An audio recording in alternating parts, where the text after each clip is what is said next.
Hello and welcome back to another update where I cover the latest developments throughout the front line in the Russo-Ukrainian war. It is your host Union, and in this update there are a lot of developments. The Russians have managed to advance in the Kursk region in the eastern section of the front line, east and west of Pokrovsk, as well as the western flank of Kurakhove and north of Novy Kumar.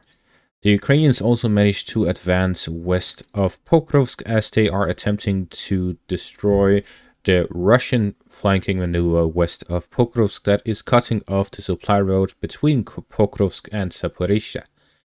Starting out in the Kursk region as a continuation of the recent advances near Svetlikovo, the Russians are attempting to gain full control over the area between Svetlikovo and Nikolaevo-Dyrino as they are pushing down south along the border area to match the front line alongside the border between Russia and Ukraine to capture the fortified areas and create a strong flank for further offensive operations along the Luknia river line and to the east towards Sudzha. The Russians are aiming to gain control over the border area and the river line to then launch further offensive operations towards Sudzha itself from the northwestern direction. In the eastern section of the front line, the Russians managed to advance west of Makeivka along the forest patch areas along the Serbets river line. The Russians are here expanding their zone of control on the western bank of the river line.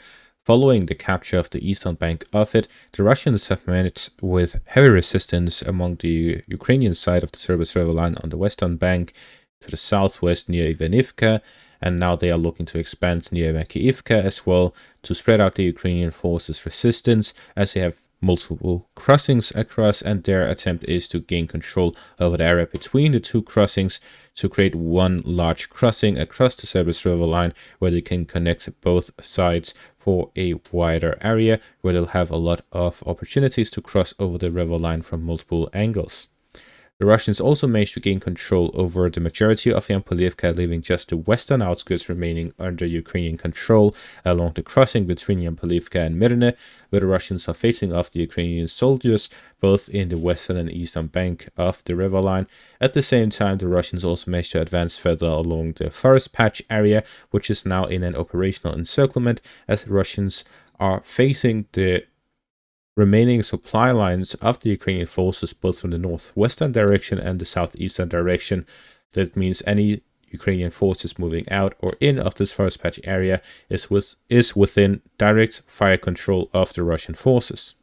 The Russian capture of the majority of Yampolivka is confirmed with the shield-coated footage, which also confirms the Russian capture of the forest patch area, and with this the Russians have almost full control over Yampolivka, and the battle will now reach Mirne on the western bank of the Serbets river line and Tsarishne as well as Torske to the south of Yampolivka, as the Russians will move on to gain control over those towns as well.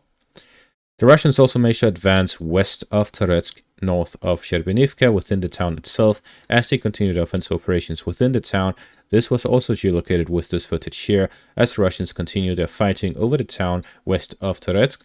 Their objective is to gain control over the remaining fortified areas between Donetsk and Shcherbinivka, as well as to gain full control over Shcherbinivka as they move further alongside the river area here, the Noye Turets River, as well as reach the reservoir south of Konstantinivka for the objective to cut off the supply lines going in and out of the pocket in between the city of Donetsk in the east and the city of Pokrovsk in the west. This pocket here consists of several fortified positions, which has a large concentration of Ukrainian forces. At least 2 brigades are positioned in this area, and the Russian forces are here looking to cut off the supplies in the northern and western directions. This will allow them to completely encircle the Ukrainian forces. And the current operation is to reach the reservoir northwest of Donetsk. Following that, they will advance alongside the fortified positions to the main highway between Konstantinivka and this pocket. To the west, the Russians are now fighting over Zelene Pole, where they've managed to gain control over the town, and now fighting over Teresivka, here to the west of Zelene Pole, where their objective is to gain control over the entire road leading up to this pocket. So we see that the Russians have already managed to cut off parts of this road, From the western direction, where they are looking to move up towards Alexandropol and Taraskivka, in the western direction, this will cut off the supplies coming from the western direction. And with offensive operations continuing in the eastern direction, the objective is to completely encircle these forces and gain control over the entire area south of Konstantinivka ahead of a siege of the city in the northern direction. The Russians advanced alongside the northeast of Baranivka towards Zelenopole, gaining control over the forest lines and fields in between the two areas and the fortified positions within the town, and with control over the road, they have managed to cut off some of the supply roads going through Alexandropol, and at the same time they'll now be able to attack Tarasivka from the eastern direction combined with the southern direction, and also the western direction as Russians have reached the outskirts of the town from multiple directions. With control over the fortified areas and the forest patch near Vodiane Druhe, the Russians can also start the battle over Beresivka alongside the main highway here northwest of the towns, and this is to move alongside the highway itself to flank the fortified positions northwest of the pocket, which is located south of the city of Konstantinivka. So the Russians continue offensive operations not just to cut off the pocket itself, but also to flank the fortified positions of the Ukrainians along the main highway between Konstantinivka and Pokrovsk. Southwest of the intersection itself, which is now under Russian control, the Russians started flanking the town of Yelizavetivka from the northeastern direction. The Russians are moving through the forest lines and the fields to the north of the town, combined with their assaults from the southwest, as well as their recent assaults from the southeast. The Russians are looking to flank Yelizavetivka from multiple directions and storm it from multiple directions. However, the Ukrainians have a secure supply line through the northwestern parts of the town alongside the fortified positions from which they can re-enter Yelizavetivka, which makes it difficult for the Russians to gain control over the town despite their former foothold within the eastern parts of it. The Russians may here be looking to gain control over the highway between Pokrovsk and Konstantinivka and moving alongside it to flank the fortified positions from the eastern and western directions alongside the river line here to the southwest to gain control of the fortified positions themselves and bypass the town completely. To the south of Pokrovsk, the Russians managed to regain control over Dashensk and push the Ukrainians back across the river line, regaining control over the town, and the fighting returns to Lysivka itself alongside the southern bank of the river line, where the Ukrainians are attempting to gain a foothold and the Russians are preventing them from doing so.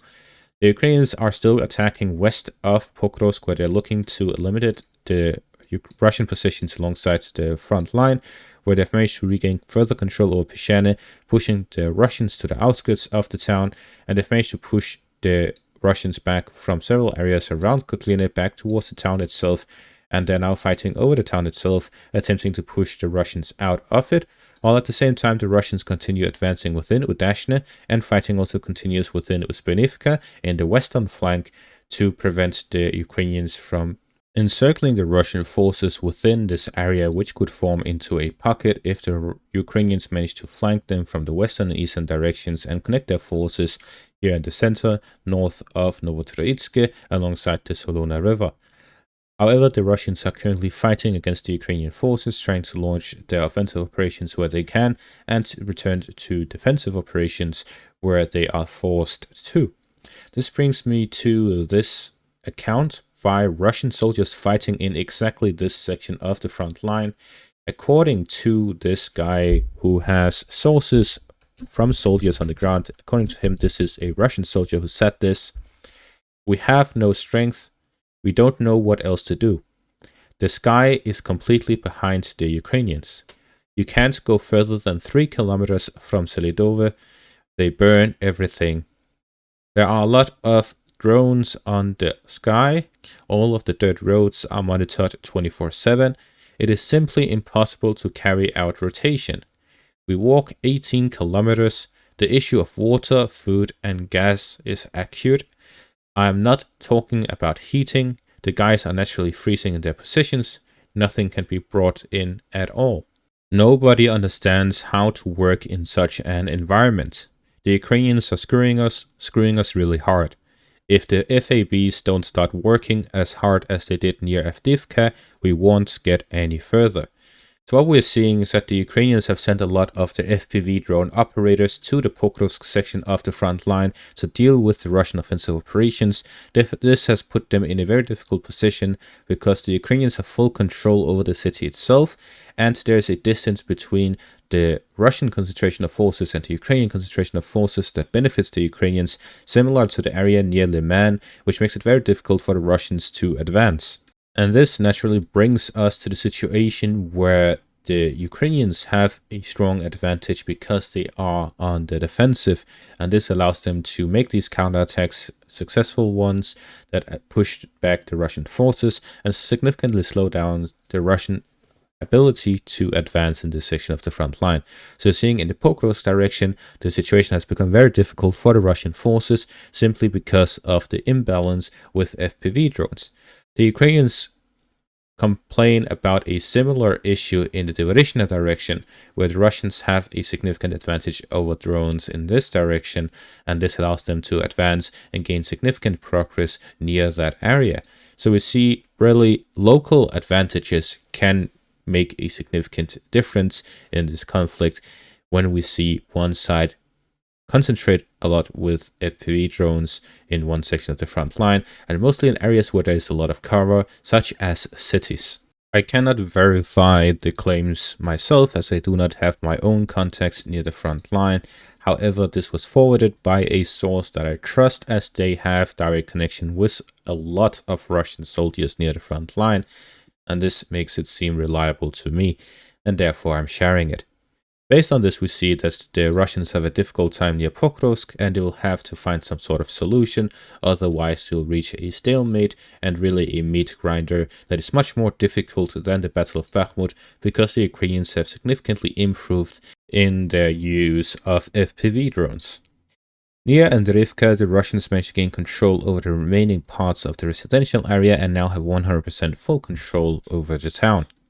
The Russians also continue to advance west of Dashne, where they gain control over additional forest lines, and they're now pushing towards gaining full control over the final line of defense of Korokhove and start the battle over the fortified area south of Shevchenko in between Dashne and Ulekli. The Russians are also advancing south of it towards it from the southern direction, as they want to connect from the eastern and southern flanks and potentially a river crossing from Vovcha as well for a three-side assault, and then push onwards towards Ulekli again in a similar manner with assaults from the eastern, northern and southern directions. The Russians have also reportedly started fighting towards Constantinople, both from the northern and southern flanks, where they're looking to storm it from both directions. It is reportedly also storming in the direction of Ruslev and Bahatir here in the west of Constantinople. So this entire area is now under heavy assaults by the Russian forces, where they're attacking in every direction. It's reportedly also advancing here north of Novy Kumar in the direction of Odratne, alongside the entire highway from Korokhove near Dashne to the western direction near Odratne. So this entire area is seeing a lot of fighting by the Russian forces. This advance by the Russians north of Novy Kumar to gain control of this fortified area is geolocated with this footage here. We're seeing a lot of fighting here in the southern section of the Donetsk region as the Russians continue their offensive operations in the area, and the Ukrainians do not really have any concentration of forces in any part of this front line where they can concentrate a lot of FPV drone operators. So we see that the nature of the fighting here is completely different from the Pokrovsk direction, and similarly near the intersection, the Russians have a significant advantage due to this fact. So we're seeing in areas like Pokrovsk and Liman, where the Ukrainians have a large concentration of forces and a large concentration of FPV drone operators, it's very difficult for the Russians to advance, while in other sections of the front line, the Russians consistently advance, and this really shows how the Ukrainian FPV drone program is very efficient, and they have been very successful with it. And that is going to be all for this update. Thank you all for watching. Make sure to leave a like, subscribe, check out my Patreon and YouTube membership for additional content. Thank you all for watching, and have a great day.